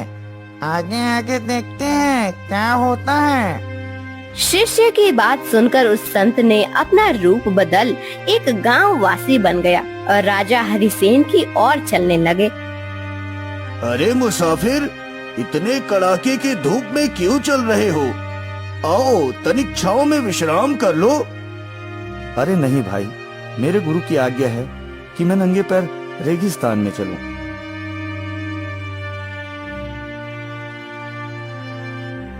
हाँ, देखता हूँ हरिसेन, तो कितना इस आग उगलने वाले रेगिस्तान में चल पाता है। हरिसेन थोड़ा आगे जाता है। तब उस संत ने अपनी सिद्धि से कटीली झाड़ियां पैदा कर दी। पैरों में कटीली झाड़ियां चुभने लगी। फिर भी हरिसेन खुशी खुशी उन कटीली झाड़ियों को पार कर गया। अंतिम परीक्षा के लिए उस संत ने अपने योग बल से प्रबल ताप पैदा कर दिया। उस ताप के कारण हरिसेन को प्यास लगने लगी और उसे ऐसा लगने लगा कि अब पानी ही उसके जीवन का सब कुछ है। तभी उस संत ने अपनी मायावी शक्ति से एक पेड़ के नीचे ठंडे पानी का मटका रख दिया। अब हरिसेन को प्यास लगी थी। उसने उस मटके से पानी पीने का सोचा। फिर ख्याल आया, नहीं नहीं, ये ठंडा नीर मेरे लिए जहर समान है। मैं अपने गुरु की आज्ञा का विखंडन नहीं कर सकता। राजा हरिसेन ऐसा बोल ही रहे होते हैं, तभी सामने से वो संत आता दिखाई देता है। मैं बहुत प्रसन्न हुआ हरिसेन, वर मांग लो। अष्ट सिद्धि दे दूं, 9 सिद्धि दे दूं, या 3 लोग तुम्हारे नाम कर दूं, क्योंकि तुमने हर वो चीज ठुकरा दी जो तुम्हारे लिए फायदेमंद थी। तुम्हें जो मांगना है मांग लो। नहीं गुरुजी, आप प्रसन्न हैं तो मुझे सब कुछ मिल गया। शिष्य के लिए गुरु की प्रसन्नता ही सब कुछ है। आप इससे संतुष्ट हुए, मेरे करोड़ों पुण्य कर्म और तप सब सफल हो गया। अनादर मत करो हरिसेन, तुम्हें कुछ न कुछ तो लेना ही पड़ेगा, कुछ न कुछ तो मांगना ही पड़ेगा। गुरु की बात सुनकर राजा हरिसेन सोच में पड़ जाता है कि अब मैं क्या करूं। तभी उसे उस रेगिस्तान में एक मरी हुई चिड़िया दिखाई देती है। गुरुजी, आपसे बस एक ही मनोकामना है, आप उस चिड़िया को पुनः जीवन दान दे दीजिए। बेचारी के बच्चे अपनी माँ की राह देख रहे होंगे। अरे ये क्या, मैंने इसे 3 लोग दान में देने की बात कर दी, लेकिन इसने उस चिड़िया के प्राण मांगे हैं। वाह हरिसेन वाह, तुमने 1 महीने की परीक्षा मात्र 7 दिन में पार कर ली। वाह हरिसेन वाह। अब हरिसेन के आदेश से उस संत ने उस चिड़िया को पुनः जीवित कर दिया।